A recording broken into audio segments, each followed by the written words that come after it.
এই ডালিম গাছটা আমার দিদির হাতের চিহ্ন। দিদি বাগান করতে খুব ভালোবাসতো। বাগান করতে গিয়ে বয়স্ক মানুষ গরমের মধ্যে অসুস্থ হয়ে পড়েছে, আর বাগান করার শক্তিও নেই।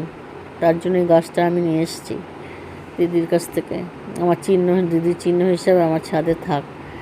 তাই ওই গাছে ডালিম ধরেছিল, আজকে একটা তুলে নিলাম, যদিও বড় হয়নি। আমি দিদিকে দেখতে যাব, সেই জন্য তুলে নিলাম।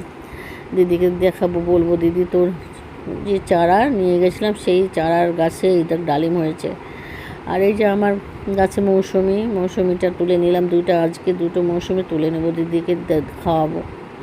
গাছে প্রথম ফল ধরেছে, প্রথম দুটো তুলে নিলাম দিদির জন্যই।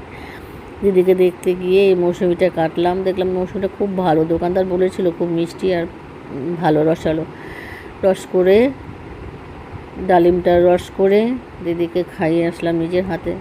ভালো লাগছে, কিন্তু দিদি যদি ভালো হতো ভালো লাগতো। দিদি